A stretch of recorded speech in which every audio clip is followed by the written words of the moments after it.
So Stonewall is one of the older organizations in the LGBTQ community, started in 1973, shortly after the uprising. It was started by a 17-year-old in Hollywood, Florida, and he asked his parents if he could start a lending library in their house because he thought that that could be his contribution. And miraculously, in 1973, his parents said yes. And so he started the Stonewall Library. He then met someone who was a few years older than him, who had started a local archive, and they merged and became the Stonewall Library and Archive. They realized that two young people trying to do that while going to school was not really a good use of their time. So they called what they considered adults, people probably your age, give or take a little, and they moved it to Fort Lauderdale. And it's been in Fort Lauderdale ever since. And we have been in this space for approximately 20 years. Now, one of the interesting things about Fort Lauderdale, and most of you will know, that Fort Lauderdale currently has a gay mayor. Well, when we tried to move into this space 20 years ago, the mayor at that time was not, and he didn't want a gay organization in this building. And he fought with the city commissioners, the other commissioners, and they wanted us here. He did not. And so they made a compromise. And the compromise was for this organization to be in this space, there could be no bathroom, no running water, and no windows. So the only glass are those two doors. And why no windows? Because as you probably recognize, we are in Holiday Park. And Holiday Park has a lot of ball fields. And who plays ball on ball fields? Often children. And so no bathroom and no windows because he didn't want to see gay people looking at children. So that was the caveat back only 20 years ago, which is not that long ago when you think about it, 25 years ago. Times have changed. We have outgrown this space and we are looking to move. So how many of you make a lot of money? Well, I guess by that laugh, it's a bunch of you. So anyone who wants to put their name on a building, please talk to me after the conversation with Stephen, and we can certainly make that happen. There a minimum donation? There's no minimum donation, but there will be a level to get your name on the building. So we estimate that based on our research and what we're looking at, it will cost about $40 million all in. The building, the breakup, because in today's world, libraries and archives and certainly museums use a lot of technology. And technology becomes expensive, but it also takes up extra space because you're not necessarily touching the real wall.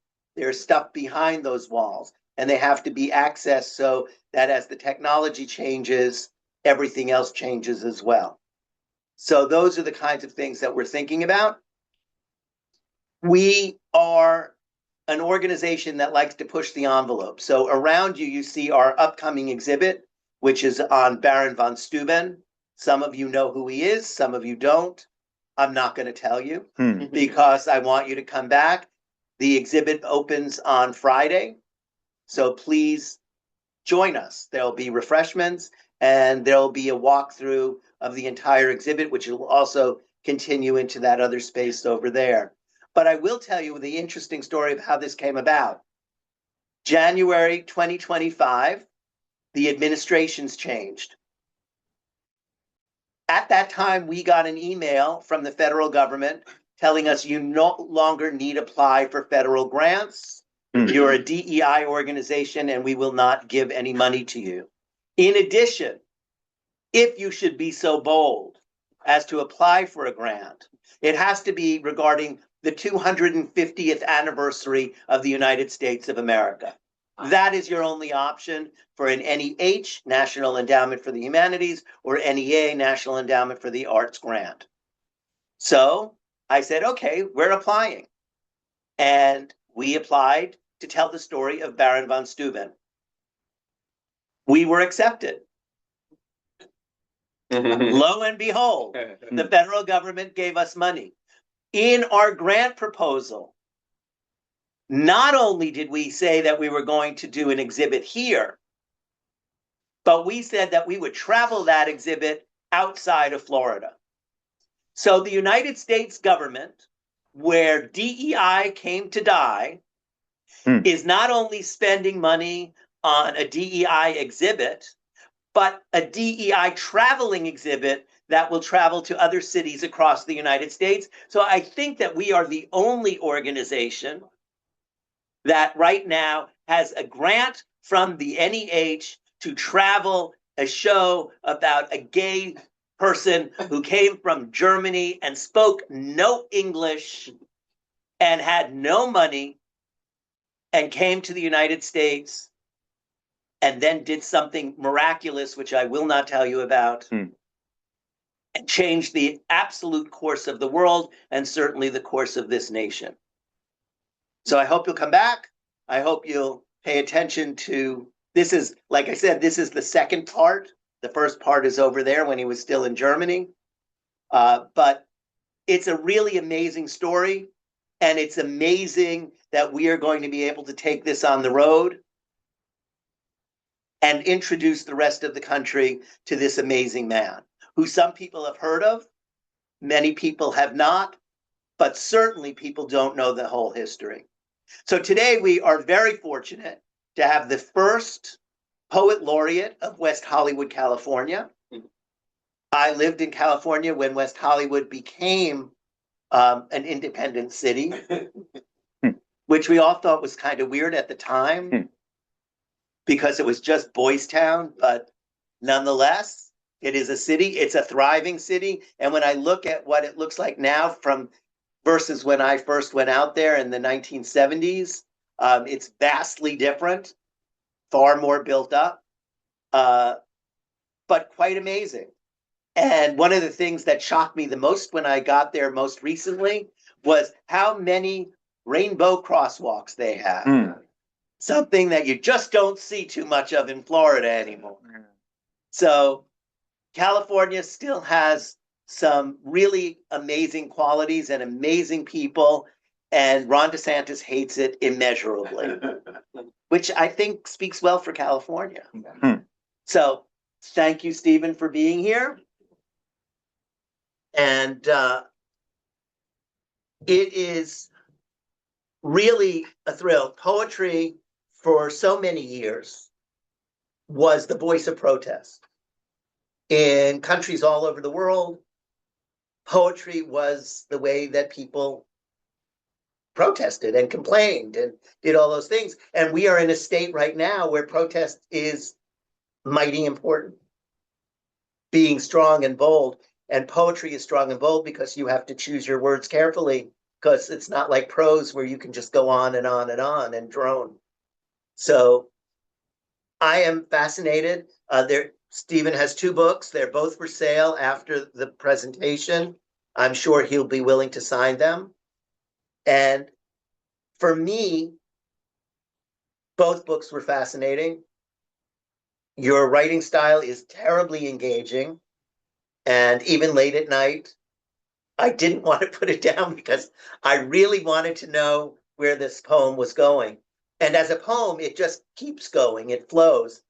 I found that especially A Quilt for David, which is the story about it's a real story, and it focuses on this guy, David, who was a dentist, who was accused of infecting his patients with HIV. And I remembered it from the news, and I remembered following it, and I remembered how awful it sounded and how easy it was to make gay men the enemy. And then I look up here, and this exhibit, which is a permanent part of our wall, because it's really hard to take down, is about the disco era. And the disco era was that rare time when everybody came together It didn't matter if you were rich or poor, black, white, gay, straight, people came together. And then when AIDS came, that whole thing fractured. And he was in that fracture.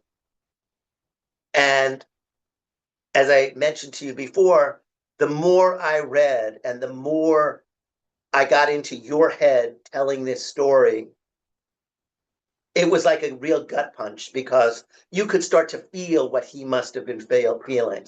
And that's an amazing thing for a writer to do, and very difficult for a poet to do because you get to use so many fewer words and they have to go together in a way that means many things. So, what made you even consider telling this story? Oh, thank you so much for those kind words about my work. I appreciate that. I so part of the thing about telling the story was I was curious. So I worked in the HIV field for I think 12 years, and I was doing HIV testing and counseling, and I knew a lot about the transmission of the disease. And it was just one day at work thinking about this story that I had seen on A Current Affair. Does anyone remember A Current Affair or Inside Edition? So I would come home from middle school and I would watch those shows because it was the only time I saw gay people on television. And of course they were terrible stories like BMW salesman by day, stripper at night, but like, I mean, for me, I was engrossed. And I remember the story of Kimberly Bergalis. I didn't remember her name, but I did remember that she said she was a virgin and that she got HIV from her dentist. So one day at work, I thought, oh, and the thought was, how did he do that? And so I started, like most of us do, I started Googling, and I found the answer so unsatisfactory that it was this quest. And I think that as artists, we have an artistic impulse, like, and you just follow it and just know that cognition would come later. I didn't actually know if I was going to write about it as much as I just wanted to know what happened in that dental office. And it was very clear that all of the stories centered around Kimberly. And then there was another woman who came forward, Barbara Webb, who was a grandmother. And then the stories were about her. And it became this like that there were certain people deserving of the disease and people who weren't. There were innocent people. And, my position was that no one was deserving of the disease. And what is it like to look back at this situation with that lens? So I spent over a decade researching and writing about the situation. So I was living in Los Angeles. I traveled numerous times to the Treasure Coast, Stewart, Jensen Beach, going through archives, interviewing people who knew David, patients, and that's how I was just so curious about this man who there was almost nothing in writing. There was nothing in it. There was only one document in his voice, and that was a letter he wrote on his deathbed. So I was really curious, like, who was he and wanting to humanize him. And I thought maybe I would be writing a nonfiction book. Meanwhile, like I've never written nonfiction. It's always been poetry. But in the margins, I would write all these kind of notes, and those in and of themselves were poetry. And I thought, the facts were always there. People had an emotional response to the material, believing Kimberly, Americans love a virgin, right? It's an archetype. So I thought, what if I allowed poetry to do the emotional labor of having people empathize and understand David? And I think, I mean, like I said, you did it extraordinarily well because I felt like you're in his head, and that was just fascinating to do it in that fashion with that much power with so few words. Oh, thank you. Yeah, every detail that you encounter in the book is a detail that I encountered in my research. So, because this story was saturated with misinformation, that I didn't want to add to it with any of my musings. So if there is a musing in the book, it's very clear it's my musing. It's my wondering what happened. I, the reports are just appalling at that time of, like how the situation was framed. you know, all the news reports. It didn't have the words alleged or supposed or, you know, that language that we know now wasn't, it's not how the situation was presented. Is that me making that No, loud I think it's rustling this noise? Okay, but I don't know how to. You're being sensitive. Very. yeah. Just put it down. Well, he told me that I need to use. I do want to tell you one thing about this research, which I was really proud of. And it seemed as if like there weren't gay men working for the CDC at the time doing this research. It was so mishandled that the CDC never found a sexual partner of David's. And you know, so David worked in Jensen Beach, and on the weekends, and he wasn't out. And then on the weekends, he would travel to Lauderdale and Miami, and he would go out. I know the Cobo was one of the places he would attend. And was there a bar called the Rooster or the Cock? In West Palm. West Palm. Okay, so he went there as well. And later on, after his death, you know, there were these people were saying that maybe he lived a double life, like serial killers do. I thought, you know, like most gay men, you know, a lot of gay men had double lives. But I found but my research, I found a sexual partner and even talked to him. And I thought, here I am with no budget whatsoever and, you know, hardly any resources except time. And I was able to find one decades later. And it just shows how few people were doing their job or the job that should have been done at that time.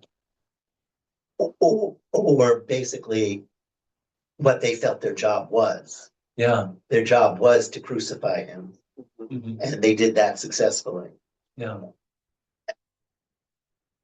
So when you decide on something to write about, because the books are different, the characters are different,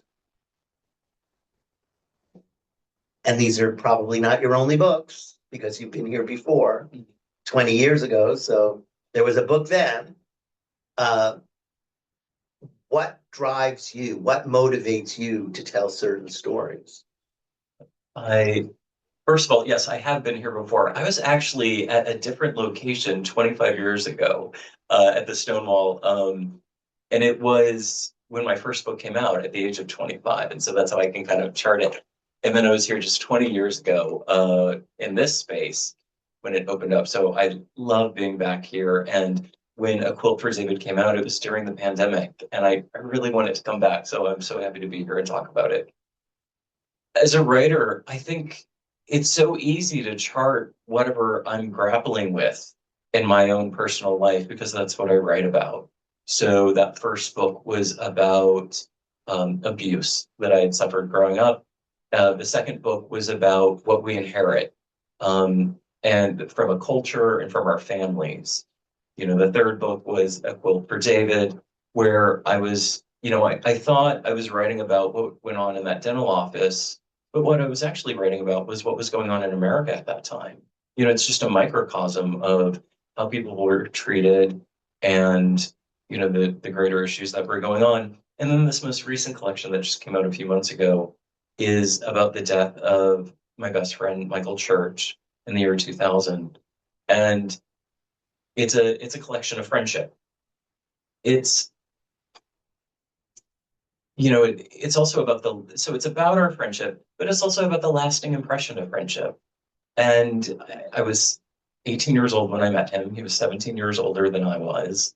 And I, you know, which by the way, at the time seemed so old, you know, he seemed so like old to me and was, but it was, You could have gone to jail. what, well, actually though, it is only a friendship book. And I think that's something that people, you know, there's so many like love songs and there's so much art around romantic intimacy and love and sex.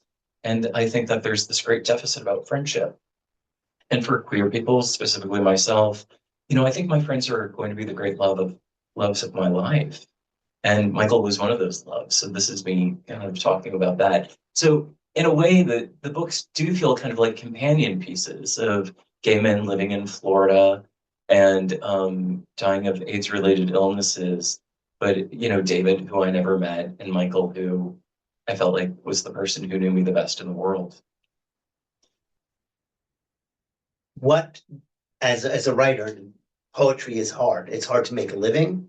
It's hard to do. It's hard to do well. So what made you move towards poetry rather than, like you just said, I thought I would write a nonfiction book. That seems to would have made sense, but you didn't. You still did it. What drove you? What drives you to look at poetry as your muse and medium? With poetry, there's an economy of language that I find interesting and fascinating. And it's also what I love. Like, I love poetry. I love that kind of condensed storytelling. It's a good question, and I don't have a really great answer, I'm sorry to say, except that, it's something that I'm always drawn towards. And yeah, I don't know. I mean, that's a great question, but I don't know. I can't give anything succinct. So who do you read? A lot of poets, actually. And one of the we have two poets in the room that I know, Greg Shapiro and Glenn, are both in the room. Those are poets whose books I would recommend. Raise your hand, please. Yeah, there you go. So seek them out later and talk to them about their work.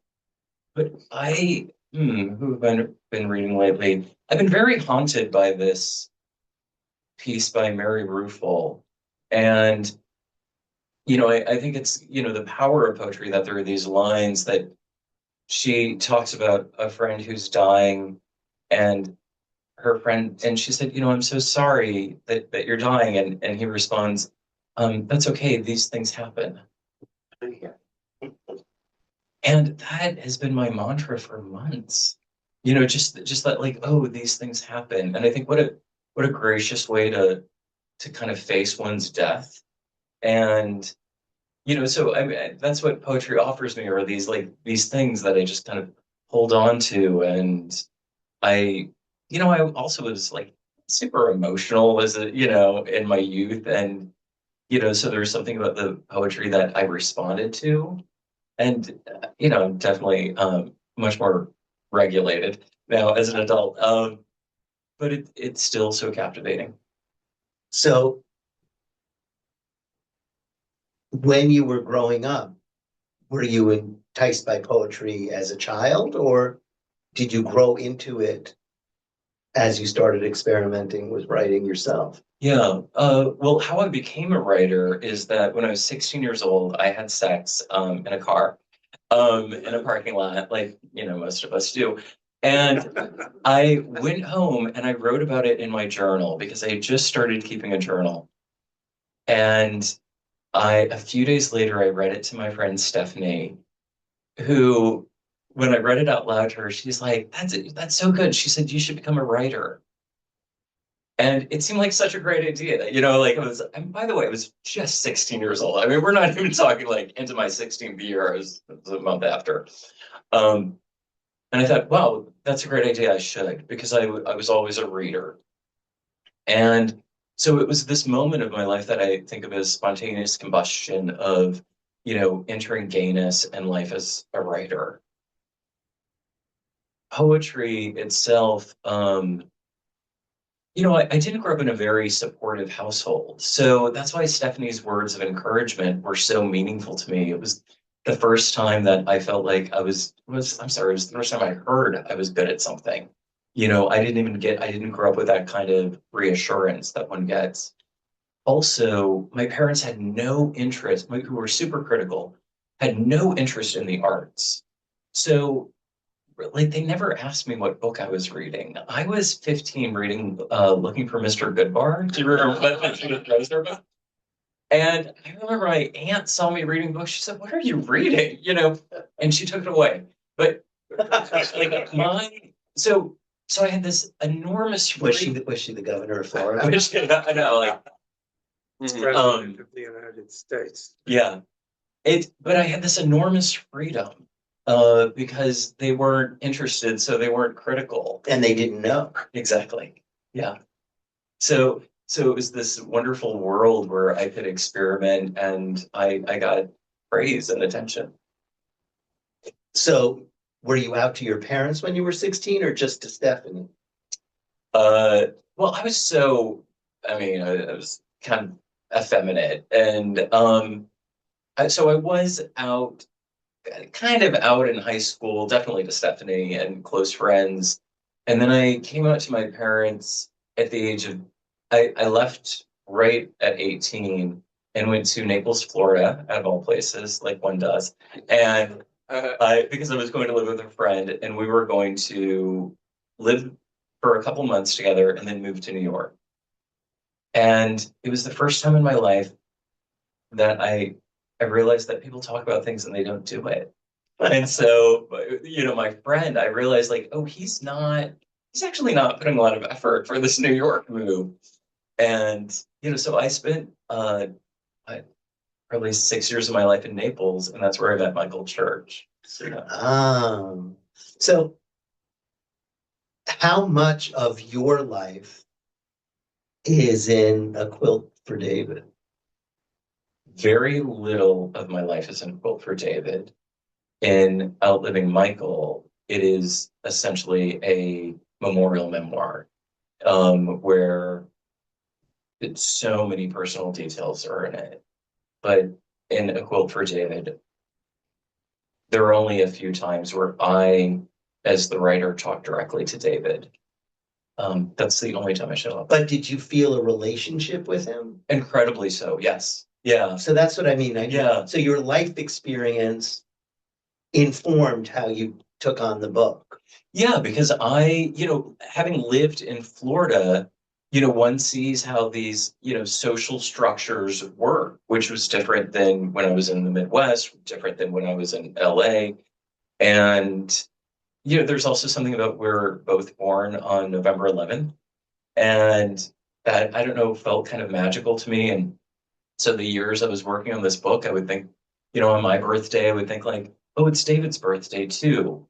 And there was something kind of sweet about that. So a poem ends up in the book talking about my thinking about him blowing out candles on the birthday cake, which I'm not so sure I would have thought of normally. But every time I was blowing out candles, I thought, this is something that David Acker did.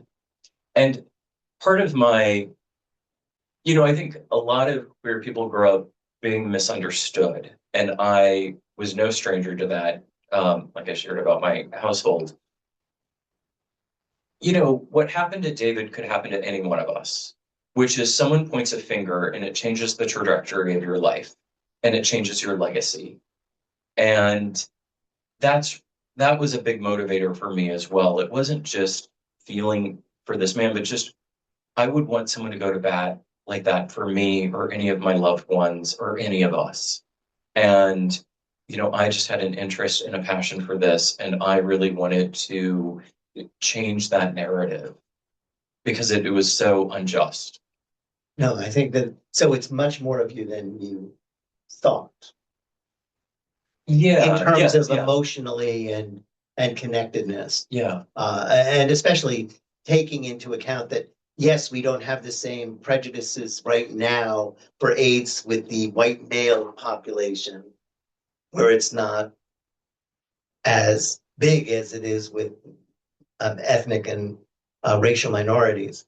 But at the same time, it is so easy to imagine how fast things can change, as we have seen over the last few years. You think everything's moving positively, and then all of a sudden it's arrested. And in some respects, going from that to what he experienced was the rug being pulled out from under people that were still not yet free.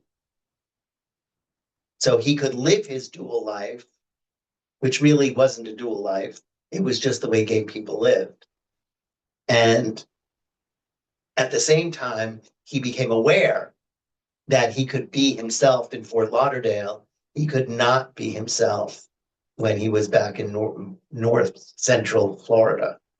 So now let's move over a little bit to the other book. You said that that one is more personal. So how did you decide to write that? Because writing it's usually the best books have something of the author in them. Yeah. but it's not always easy to write and be honest.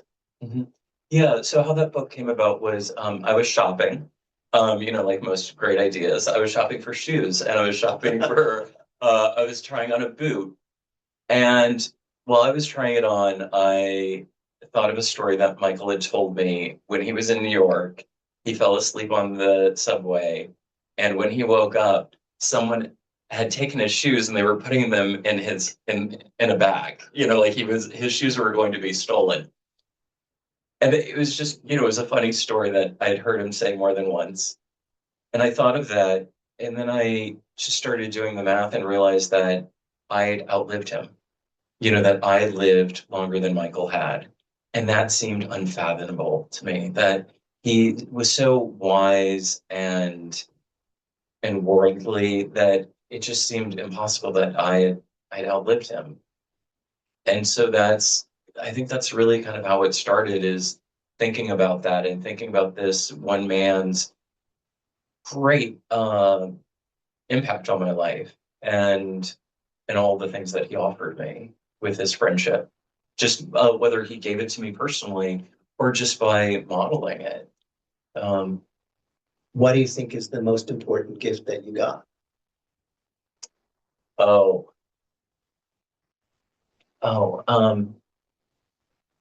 one thing I want to say is this book. I'm really happy with the book. I mean, that's because I now get to share Michael with people. That Michael died in 2000.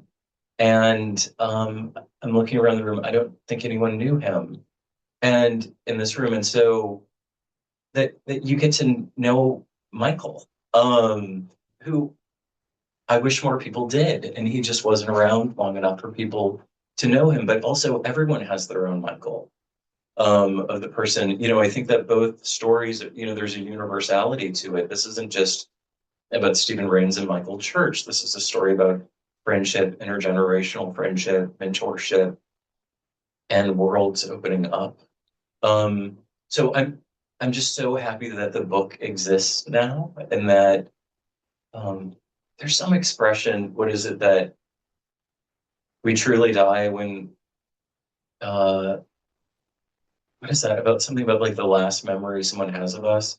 That the person, that when the people remember you pass, that's when you truly die.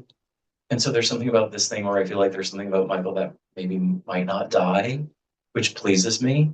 I also loved writing the book because I just got to be with Michael more, very similar to when we dream of friends who have passed. That, I love waking up from those dreams. It's a way of like, oh, I get to hang out with them again. And I just got to, really live in that time when Michael was alive and we were having so much fun together. What is one of the most fun things that you did together that is in the book? Oh, that everybody will enjoy when they buy the book and read it. That's a great idea. Would you like me to read a Sure. poem from the book? Okay. Go right ahead. So there's a 17-part poem. Actually, maybe I could read 2 poems in the book. So you're definitely older than Michael because he didn't put on his glasses. But so are people here familiar with Andrew Holleran? Yes. The writer? Okay, look at all those. I love all these head nods. You're my people. So I think that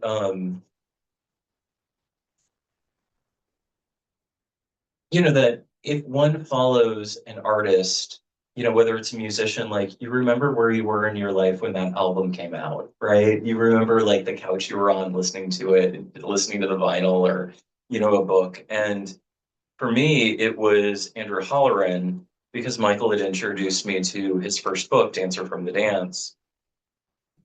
Can I find it? And that's what I wanted to read first. And then I'll read that 17-part poem, which will give you a sense.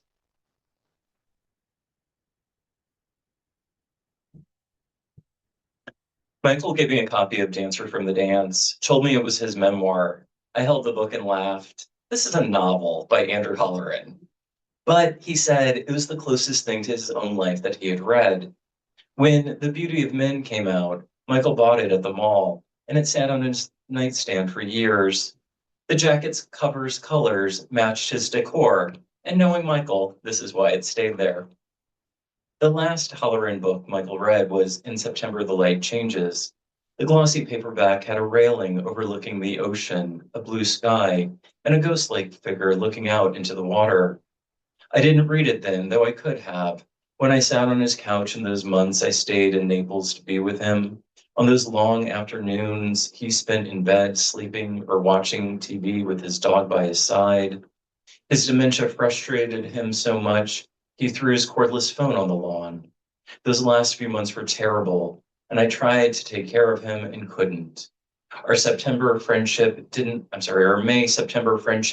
allow a restructure. He wasn't so accepting, and I, so young, wasn't a good caregiver. He painted his living room salmon because it went from bright and daylight to a soft warm in the evening. When Michael died, the light changed for me. His walls lustered a little less. My life did too. 6 years after Michael's death, I held Halloran's last book in my hand. The title still, even all those years later, aptly fitting, Brief. And so the collection actually, the poems aren't titled, except there are 2 poems I did title because they felt like they stood alone. And this is a 17-part poem, which, when you talk about fun things, I don't know, I feel like there's so much in this poem that captures what we did together. Because Michael, he was a travel agent. He did drag. He was an incredible wit and a barfly that everyone knew at the bar. So this is called Stories of a Life. 1. Michael accused me once of doing my hair with a blender. 2. He was upset with his dog Daisy for pissing in the walk-in closet, but the soap carpet made him realize it was his own, drunk from the night before. 3. Michael took me to his friend's birthday party, brought a very fancy lamp. Right before walking up to the door, he said, "Oh, I'm going to have to put this lampshade on my head." And that's how he rang the doorbell. 4. 5 nights after a plane crash, a drag queen with a plastic airplane on her head threw paper airplanes into the audience while lip-syncing John Denver's Leaving on a Jet Plane. Michael tipped her $50. 5. Michael told me my dancing reminded him of Elaine from Seinfeld. 6. Michael roasted lamb to celebrate my associate's degree. He told me that with my degree and $1.25, I could get a cup of coffee. 7. I drank White Russians with Michael, his drink of choice, and I haven't had one since. 8. Once in the galley parking lot, Michael narrated a drunk man's bumblings as if he were Howard Cosell, describing every misstep and stumble until the man fell into the bushes. We laughed until the medics came. 9. When my 5-year relationship ended, Michael thought he'd never hear the end of it and praised me for only mentioning it 3 times. 10. Cool Joe's Barbershop advertised $5 haircuts. Weeks later, a salon across the street put up a sandwich board. We fix $5 haircuts. Michael had to pull the car over from laughing so hard. 11. On Thanksgiving, Michael left a message on my answering machine that was just him gobbling. 12. On July 4th, Michael shouted a message on my answering machine, "Happy Codependence Day." 13. Michael had a side table filled with photos of his friends who had died. He called it the dead table. When I arrived late to his house once, I found he put my photo on it. 14. When a pretentious filmmaker said his movie was his gift to the world, Michael said, "I really hope you kept the receipt." 15. He told me in each relationship, there's one person who loves the other more. In the best of relationships, each person believes they are that person. 16. Michael's days totaled 15,532. 17. Michael handed me a copy of Dancer from the Dance, said, "It's my life, read it." when I gave it back to him a few days later, I said, he dies in the end. Michael said, it's my life.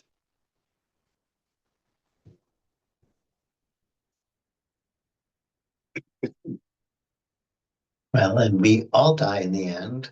So Halloran had that right. So that 17-year difference really gave you a lot because of the life experience that he had, was willing to share with a kid. Yeah, yes, I was also such a sponge, that I took in everything that he said. And that's why all these things were so memorable, but also Michael was memorable. And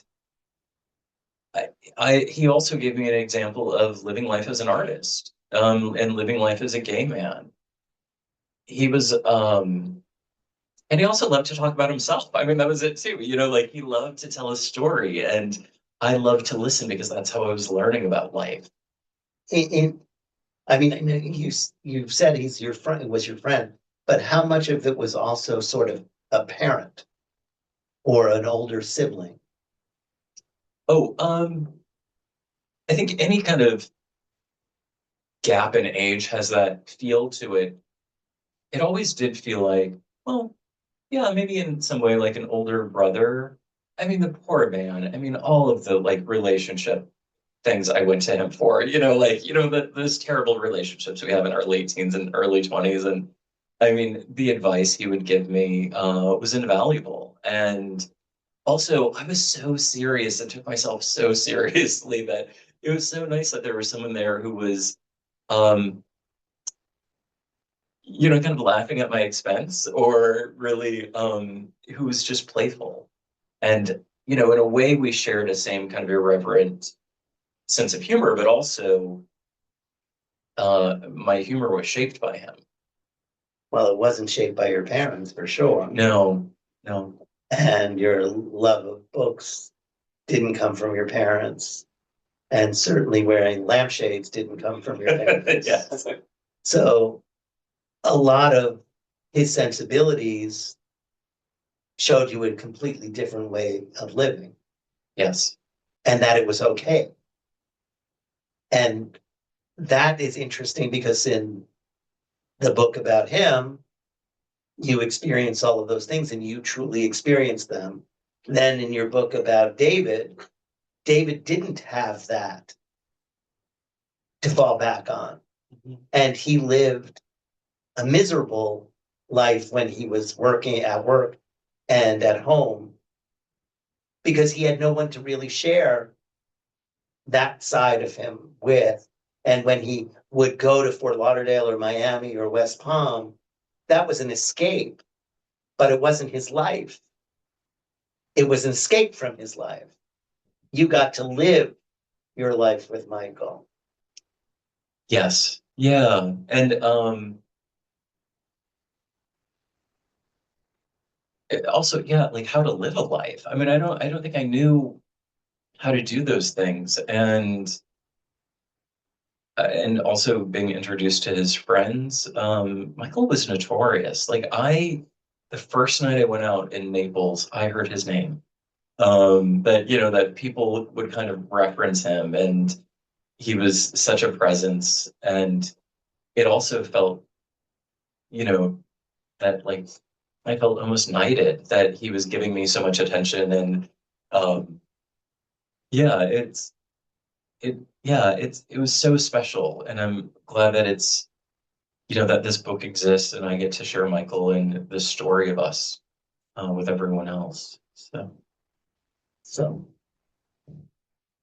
when you think about what you're going to do next, what comes to mind? Um, I I actually what comes to mind? Actually, probably not right about AIDS. It's a very long period of my life to devote when I was working in the HIV field, then writing both of these books to kind of just move away from that subject. I'm not saying it's not an important subject, but just about how much that has consumed my life. And so I look forward to moving away from that it's also, Michael isn't the only loss I've had in my life, but this might be the only memorial, like the only kind of like memorial book for someone. It's, similar to Book for David. So those are two books that honor someone's life. And I I don't talk about what I'm writing, but I will say I'm going to write about a very specific point in time in my life that I think is interesting because it's interesting to me. Like I'm thinking about like how did that shape me and also just telling that story. So it will be autobiographical work, which it seems like I clearly like to talk about myself. But yeah, so that's what I'm thinking of next. So you're moving out of one period of time into a more contemporary period of time. Yes. Yeah. And all of those periods of time that you've experienced will color this period of time as well. So you'll be talking about it anyway, Yes. even Oh, if you're yeah. trying to avoid it. Yeah. Yeah. Now, what got you to California? I was living in Naples. So I lived in Naples and then I went to Tampa to complete undergraduate. So you went a little further north, but not quite New York. Yes. And actually, I'm going to be really honest. I was so into, even though I partied here because the Copa was one of the only places that would take my fake ID. So my friends and I would drive from Naples. I still think about this. We would drive and we would like party at night and then like sometimes we would drive home or like we would sometimes take turns like, okay, who's going to hook up with someone and then I'll sleep on the couch or you hook up with them and then you sleep on the couch. Like, I mean, that's how we got around. What was I saying? Oh, but I was very intimidated to live in Miami or Lauderdale. They just seemed so big to me. And though I grew up in St. Louis, Missouri, I don't know, it seemed so scary. Maybe that's because the only thing I knew was like nightlife and but so that's how I chose Tampa is that it seemed kind of manageable. And it also seemed like a city that I could live in once I had graduated because I knew I wanted to pursue creative writing. And I thought if I ended up in Gainesville, because I needed in-state tuition, because I was paying for it myself, I knew that like in Gainesville, like if I graduated, like where would I move after that? I didn't know. So I thought like, okay, in Tampa, there are people who like who have jobs not affiliated with the university. So that's it was super like practical of me. That's how I ended up in Tampa. And then I lived my life there. And I also, I had that dream of being in New York and being in a larger city. And so that's how I found Los Angeles. Because after being in Florida, I really liked warm weather. Uh-huh. So you've never lived in New York? No. No. Shame on you. Took your words out of my mouth. I mean, a writer that never lived in New York, it almost seems impossible. The dancer from the dance. Yeah, I It's know. a New York story. Halloran. And Halloran's a Floridian, though. Yes, I he mean, is. you have him here. Yes, we do. And he keeps threatening to move to Fort Lauderdale. Oh, I like that. I think we should all pressure him to make that happen. I think when you get in your 80s, you don't necessarily want to move again and pack another box. But you never know. When you sit down to write, and when you decide on the subject matter, which seems to be generally people and their stories, how do you prepare yourself? Because in both of these, there has to be somewhat of an emotional roller coaster that you go on personally, especially when you just delve into things. And in one, you were sort of like a journalist writing about him, but at the same time experiencing what he had to have experienced just by the way you wrote it and how painful that is. I mean, like I said in the beginning, there's a gut punch in there because you start to feel what it must have been like to be him. Now, with Michael, there was a lot of fun parts, but there probably weren't all fun parts because friendship isn't like that. So how do you gird yourself in preparation for taking on somebody else's story that becomes so intimate in your life? I trust the page. And that's I think where it all started. You know, that when I first had sex at 16, I mean, I didn't tell anyone. I just went home, you know, I didn't call a friend. I actually wrote about it. And, you know, so it's this, I have this immense trust in the page and then deciding like, do I want to share that with others? And, you know, there is a lot of writing that doesn't enter the pages of a book. So for me, it's, you know, it's I haven't been betrayed by the page. So it's so easy to disclose things I wouldn't normally disclose or be emotional or talk about things that are considered indelicate by other people. It's, you know, that's where it starts. Yeah. So why don't you read something about Michael? Oh, okay. I felt like I just read about Michael. Should I read about David? Oh, you did read about Yeah. Michael. So yeah, read about Okay. David. They're starting to blur. And it's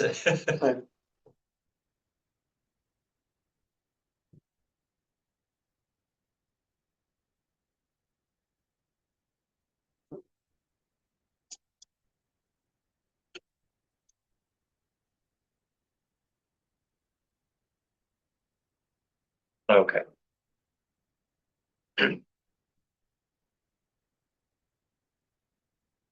2 years, 10 months, and 29 days from diagnosis to death, David kept practicing. Retired at 40 to die. From diagnosis to death, was scared of small town rumors and small town mentality.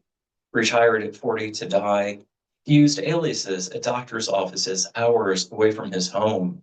Was scared of small town rumors and small town mentality. David said hiding his diagnosis was lonely and isolating. He used aliases at doctor's offices hours away from his home. Kimberly, secretly sexually active, points her finger at David. David said hiding his diagnosis was lonely and isolating. She pointed her finger at him. From diagnosis to death was 2 years, 10 months, and 29 days. And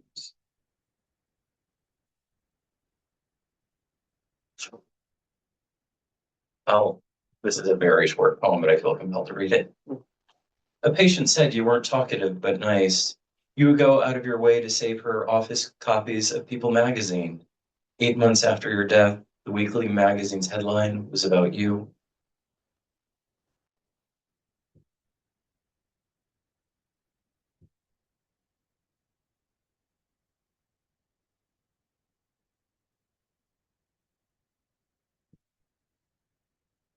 Oh, this is a longer poem. And in it,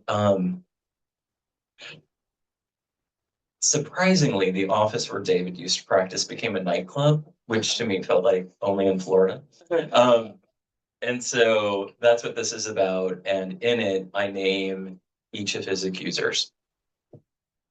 The office where you methodically took time with patients, seeing only 8 a day, briefly became a nightclub. Club Envy was an all ages night. Kids younger than the age of Kimberly when she was in your chair moved on the dance floor. Young girls undid top blouse buttons as soon as their parents dropped them off, rolled up their shorts on the dance floor, sweated under black lights and mirror balls, kissed with straight white teeth, pressed their bodies together. They know nothing about history. They barely know the music the DJ spins. They'll leave the club, round the corner in the humid Florida night, smoke cigarettes in the parking lot where your patients parked. Maybe they'll drink from a flask that's been hidden in a young man's cargo shorts pocket, take gulps outside the window patients once looked out from. They know nothing of you or how hated gays were back then or what AIDS meant at the time. They can't possibly imagine what it was like for a man trying to make a living with a deadly virus, for 8 others with a deadly virus looking for someone to blame. Young kids come every week for the music, the lights, the energy, flirtation, the bodies moving next to them on the dance floor. Kimberly must have felt something similar at college, dancing to the late 80s music with her girlfriends, flirting with men, smoking pot, tasting cocaine, maybe unbuttoning one more button on her blouse. Barbara said she was the original hippie. Did she love to dance too? John, a partier. Richard might have enjoyed a tune at a jukebox. Lisa likes her Harley and heavy metal. You went to discos in Germany and Fort Lauderdale. How drinking eased your awkwardness enough to dance and hit on men. All of you as innocent as the revelers at Club Envy. No one could have possibly known when they danced in their youth what was to come, how what they felt couldn't be bottled or captured, that a virus would harm them all. So just so you know, David was also in the military, so that was the part about Germany and whatnot. So Yeah. just a little context. The rest you can get from the book. I'm not going to tell you anything more about the book because I really do think you should read it. It's fast and it's sort of like water. Poetry is sort of like, the way the ocean takes you. And I was amazed at how fast you move through because you don't want to stop. It flows. It just flows really quite nicely. And also, most of you were old enough, well, maybe not all of you, but most of you were old enough to remember this story. And when you hear it, you'll remember it was in the news a lot. And the brutality towards gay men was at times overwhelming. I know that I was really young at the time, so I didn't really feel all that responsible, but you couldn't escape that negative feeling, that targeting. And we're all aware of scapegoating, and we're all ever so much more aware of it. So even though this took place decades ago, you're reminded of how close we are from one generation to the next, that it never really changes, just the faces change. And when the faces change, we try to convince ourselves that the world has changed too, but people are people, and hate is always there. And we always say in this space that history doesn't actually repeat itself. Everything is always there. It's just what you let rise to the surface. And when you become complacent, the worst of us will rise to the surface. And complacency has no place in the lives of marginalized or minority people. Because when we are complacent, those that seek power, those that seek to divide and conquer will always rise to the top because nothing is holding them down. And part of us is the responsibility to be the weight on their feet, pulling that hatred back to the bottom of the river, back to the bottom of the lake, and letting the good stuff come up. And good stuff is more fragile. For whatever reason, good is more fragile. And that's what you bring out in both of these books, is the goodness in people who try to float to the top, but they don't know how to do it by themselves. And Michael didn't have to do it by himself. You have not had to do it by yourself because of Michael to some extent, but largely David was alone. Yes. Yeah. Talk about that difference between these two people that you. Yeah. Well, David was not out. Well, he definitely wasn't out to his practice. He did have a lover, Jody, who lived with him for a short period of time, and Jody has since passed. And so in his social circle there, some people knew, even some of his employees were, said like, oh, I'm pretty sure I thought he was. but he never disclosed it to them. Whereas Michael, on the other hand, like everyone at his job, when he was a travel agent, knew that he was gay. And Well, when he came in drag, it was. yeah, exactly. And yeah, so I mean, comparing the two lives, it is really it's interesting. And I met Michael just 5 years after David had, after David's death. So, just to see like how these men live their lives. So how old That's was just- Michael at that time? Oh, unfortunately, that requires me to do math, and I can't do that. Well, you were So 17, yeah, you said so what was his you were age? 17 when you met him? I was 18, and it was a 17-year difference. So Okay. 35. yeah, So he was thank you. 35? Yeah, yeah. So he was 5 years younger than David, approximately. Yeah. 5 or 6 years Yeah. younger. Oh, yeah. And I'm just going to mention this since you're talking about both of them. I structured both of these books similarly, in that both of them start. I have a project called The Gay Rub, which is a collection of rubbings of queer landmarks from all over the world. And currently there are over 450 rubbings in the collection, and I'm very proud of that. And it's traveled all around during it was 2005. I'm sorry, 2020 that a short documentary came out. Little did we know that a pandemic would happen, but it went around the circuit and won a bunch of awards. The short documentary, you can now see it on YouTube. But I have each book opens up with a rubbing of their gravestone. So David's gravestone, uh, there's a rubbing of that. And then also on Outliving Michael, there's a rubbing of Michael's gravestone. And so both books begin and end with them.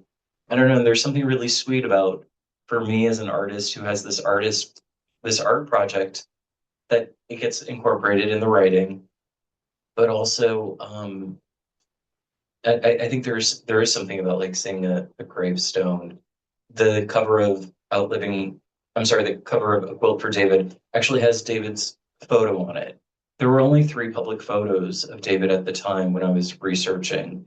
Um, and this was not a public photo, but it was one I always loved about him. And so I was so happy to find rights to it. And that you get to see David. One thing that it's so hard to see because the writing is there's a flip in his hair, which to me was so endearing. I mean, I remember having hair. So, but I remember, when it just doesn't exactly do what you want it to do, right? And so it had this little flip, and there's something really humanizing about that. And there's a photo of Michael at the back of Outliving Michael too. It's how I end the book. I feel like I gave such a picture of Michael, but you also get to see him and see his face and see his smile and see his expression. This is also my first. Do you hear that? It's my first hardback book. I was very excited to have a hard. We always like something hard. So I was excited about that. But this is also Michael on the cover, and I loved this photo of Michael that a friend Erickson gave me, and I thought it would be the cover of the book. I had such a hard time with the graphic designer. We spent hours working on the cover, and there wasn't anything I liked. And my good friend Darren Klein happened to call me, and I said, I'm just having such a hard. He's a visual artist. I'm like having such a hard time with this cover. He's like, well, send me the image. Less than a minute later, he sends me this, which actually cuts off Michael's face, and he said, "This is your cover," and he's right. I love it. Because all of the objects in the photo happen to be in the book as well. You can see a white Russian, right? You can see Michael's cigarettes. You can see the remote control. It's such an old remote. And you can also see cocaine on the table. So there's also Michael's loafers, which I told you the story about his loafers already. And these balloons that are on the ground. It's an after the party photo. And in a way, kind of my life after Michael felt that way too. It's just kind of like after the party. So those are the visual things about the books that are similar. How did you become the first poet laureate of West Hollywood? That the committee had really great taste. That's how it happened. I applaud them for How that. much did you pay them? Nothing at all. So that was good. And it was really competitive too. So I'm really, it was just, they had a call, and and I applied, and I had done so many things for the city anyway. In some ways, it felt like I was the unofficial poet laureate anyway. I had taught so many writing workshops and did so many projects. And so when the call was there, I applied and I was the first, which there's now, I think there's it was over 11 years ago that happened. And I'm so glad to, you always remember your first, like I was, that I was the first for the city. So that was nice. Did you have to submit work? Yes. Yeah. And I have no clue what I submitted. I don't remember that, but I remember the things I suggested that I wanted for the city, and those things are still in place today. So every month in April, there's, lamppost banners that the city of West Hollywood has lamppost banners that advertise poetry and poets. And that's still going on. I had a writing workshop that is still going on. So all these ideas that I had, the city is, still doing, and that's lovely to see. Are you on any of those lampposts? Yes, each poet laureate gets a lamppost. Gets a banner. Yeah. lamppost. So at least for the next 100 years, they'll have enough lampposts. Yes. Yeah. Oh, it's West Hollywood is well lit. I don't need to worry about them running out of them. Yeah. Yeah, I guess everybody's lighting is very important. I remember getting pulled over, and in Hollywood, West Hollywood, the police are very often very attractive. And the guy who pulled me over spent all his time talking about writing me a ticket while staring at himself in my side view mirror. And I just started to laugh. But they didn't write the ticket. But he did. He just like, I still to this day don't know why he pulled me over. So let's take a couple of questions. Alan? Did you ever have any readings at the Abbey? No, the Abbey, our big gay bar. No, I've had lots of readings in West Hollywood Park, which is behind the Abbey. So that's happened, as well as the West Hollywood Library. I've had countless events there. But yeah, the Abbey doesn't have. I've read in bars and gay bars in LA, but never at the Abbey. Good. Where have you read? What other bar? Oh, Akbar is one of my favorites. I don't. Mickey's? Yes, I have read at Mickey's. There's an upstairs that I've read at, and Akbar is my favorite bar in Los Angeles. So if any of you get a chance to go there, like check out Akbar. I love it so much. And I've been traveling quite a bit, so it's that thing of like being away from your neighborhood bar. I just, I miss it even more. So I want to give a shout out to Akbar. Anybody else? Yeah, I was going to say one thing I really appreciated about the quote for David that I saw is like the legal aspect of like what you briefly touch on it, that like I'm an insurance law attorney. So like I like the fact that like it was crazy that these insurance companies sided with these people to think that that he was responsible, and they sued the estate, and there was like, and I know you touch on it in the book. So that was something that I felt like interesting from like a legal perspective. I know you did some research on that, so I don't know if you touched on any of that. And the other thing I enjoy is living here in Wilton Manors. The places that he went out is pretty much places that we can all relate to living here. So that's why I found it to be an excellent read. So. Oh, thank you. Yeah, that's why I really wanted to do a reading here. This was David's, social space, and he would come here, to party and hook up. And then when he was sick, this is where he saw doctors, because he was so scared of doing it in his own town. So could you imagine, like, every time you went to the doctor, you would have to travel out, hours. Yeah. Although Wilton Manors back then wasn't the Wilton Manors that it is today. Yeah. As I heard, it was a trailer park. Yeah. So that's where the rooster, wait, what was the? No, that's in West Palm. That's West Palm. Okay, yeah, and he was in Jensen Beach. Right. So West Palm was certainly closer. Yeah. Yes, Rick. Not Rick. Rick's other half. A couple of weeks ago, we were in New Orleans at the Saints and Sinners LGBTQ Liberty Festival, and you did a workshop there, right? And you also mentioned workshops you're doing in LA. Can you talk about your work as a teacher, workshop leader? Yeah, so my first book came out when I was 25 years old, which seems so young, but at the time I was really frustrated that it took so long to get a book out in the world. It says something about who I was at that time. And I was so surprised at how many people said they didn't like reading. And I couldn't imagine that.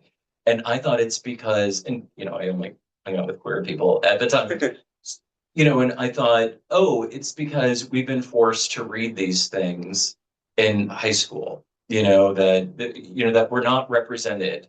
Our lives and our experiences aren't represented in the books that they made us read. Also, what's the one thing that you write in high school is you write about, you write the first person essay. And I don't know anyone who, did that as a queer person and talked about what was really going on.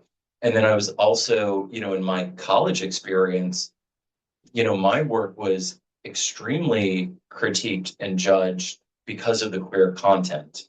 I remember someone calling it smut in one of my classes, and I thought, like, really, your work was, So what years were you in college? 1998, 1997. See, now, how many of you were in college in 1990s? None. You were in college in the 1990s? Some of you were. You were even after that. 2000. Yeah. So for me, it was this thing of like, I wanted to share my love with other people.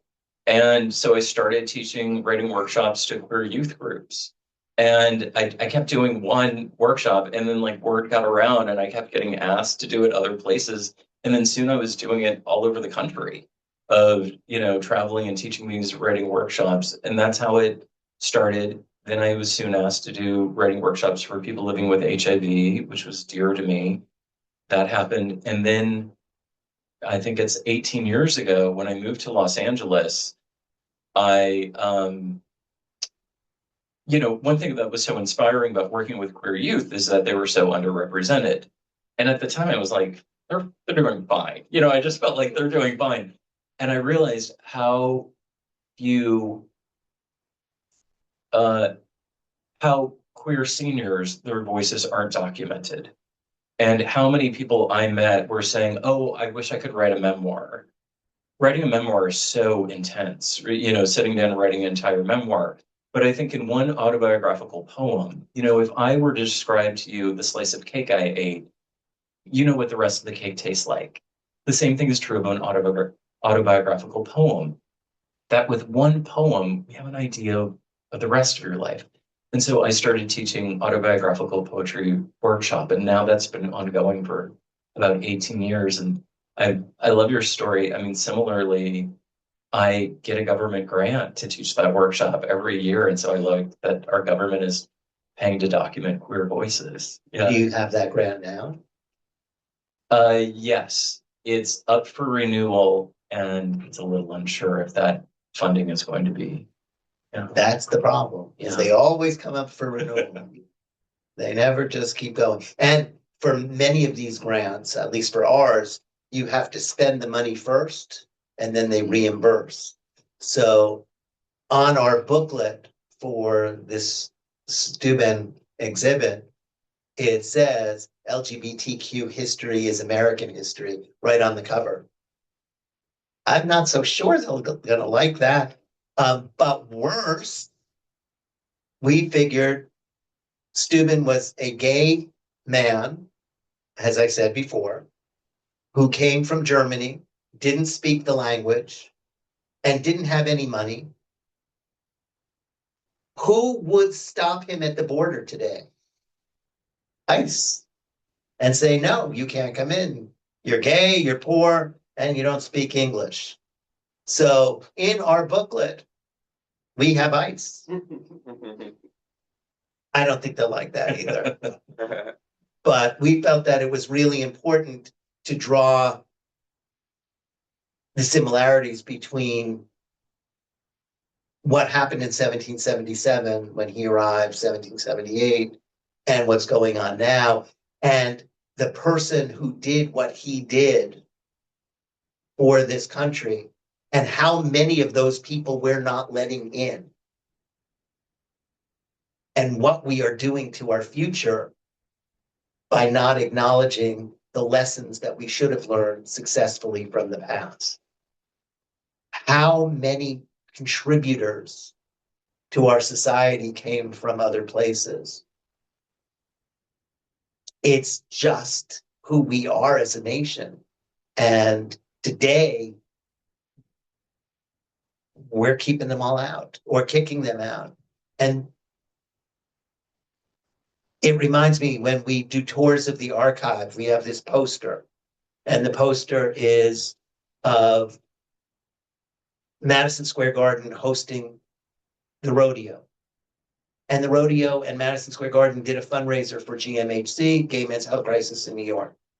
That was in 1983, when the President of the United States wouldn't say AIDS or gay or anything. And before that, Truman, Eisenhower would send federal troops to make sure young Black children could go to school in the South. They would send in federal troops. Where they were sending them, they didn't want Black children in the schools, but the federal government determined that separate was not equal, and we were going to have a just society. Now they're sending in federal troops to rip children away from their parents. That's where we have devolved to. So I just think that the work that you're doing is unbelievably important, because it is keeping alive a period of time as vastly different as it is from now. That emotional pain and suffering, whether it's because you're had AIDS, or you're now trans, or any of the kinds of things that our community experiences, is still alive on every single page that you write. And you tell the story historically, because those are periods of time that have passed.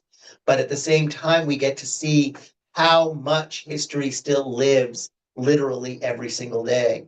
And for that, it was great to read these books, and I'm so glad that you're here. Oh, thank you so much. And thank you for putting all that in context. And I want to say, you're such an astute reader, and I appreciate these questions that you have. I really appreciate that this organization is still here, that it was for my first book, and now I'm here with my most recent book.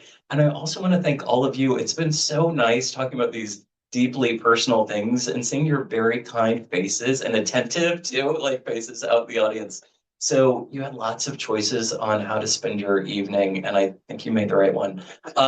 So thank you so much for coming. I really appreciate it. I want to thank all of the volunteers tonight who've helped make this happen, and that there are even snacks. And please definitely get a book. I would love for you to know more about the work and more about these men, and I would be happy to sign it. So thank you so much. So thank you for coming to Stonewall. For those of you who have never been here before, please come again. This place is meant for our community. This is a place to be home when you're away from home. We have membership, which helps keep the doors open. It is vitally important because there is no state aid, there is no real federal aid in order to pay for operations.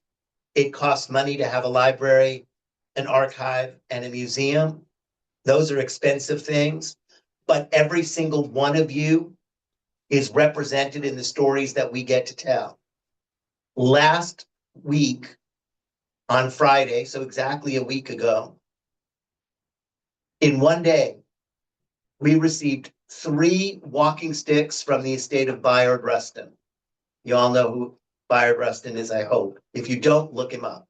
But we got 3 of his walking sticks. Someone came in with a sign that hung on a bar here in Fort Lauderdale. They're moving out of the state.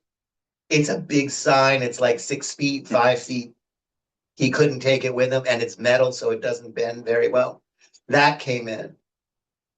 And then a para-Olympian who is a fencer, who now lives in Fort Lauderdale, came in with all of her stuff and donated from when she was in the Olympics that took place in Japan a number of years ago. So we have the sword, we have the mask, we have the Olympic signatures, and we have her portrait with President Biden when she took a trip to the White House with the other Olympians. That's just one day. But it costs a lot of money to protect that stuff and to tell those stories. Each of these books takes an effort. Today, Broward County sent people in to check to see if our books were moldy. It takes work to keep this place operating. This is your place. We hear time and time again about our community being erased. Well, they can take all the rainbows off the crosswalks that they want, but the only way we are erased is when we don't know our own history. The more we know about our community and its culture, the more we are here forever. Because even if each one of us disappeared tomorrow, there will be LGBTQ children born to some other unsuspecting straight parents. Because we were always here, no matter how closeted, and we will always be here. And it is important that those young people grow up with a sense of history.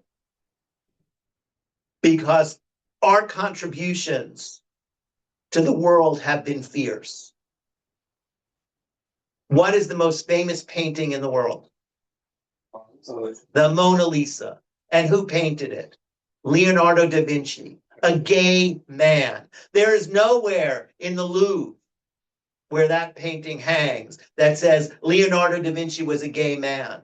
But imagine if 500 million people who have walked past that painting over the last God knows how many years saw on that little plaque next to that painting that this was a gay man who painted it. How many children's lives would be better? How many parents would look at their children just a little bit differently? That is our job, to make sure that people celebrate all of our contributions because of who we are. So we can really love the statue of the David, but nowhere in Florence does it say Michelangelo was a gay man. We have an obligation to make sure our history, our culture, and our contributions are respected, and the people and every aspect of those people are respected and known. How many times have you heard, oh, the songs of Elton John is the story of my life? Those people, as out as he is, pretend that he's not gay. I don't know how they convince themselves of that. I mean, he wears robes. But the point is, if we don't do it, if you don't do it, then no one will do it. And the only people that we can blame if our history is forgotten, if our stories are erased, unfortunately, is us. So know your history. Come here, share in the 30,000 books that we have. Take tours, become a member, come to our events, come to more programs like this. We have a great author coming in later in the summer or later, I think it's the summer, who went to Ukraine and met LGBTQ people in Ukraine while this war is going on. And they tell their stories. It is a powerful piece of work. Meet him. Learn the experiences of your brothers and sisters here in the United States and around the world. And I can't thank you enough for being here on a Friday night. And please hang around, have something to eat, and certainly buy those books. Thank you.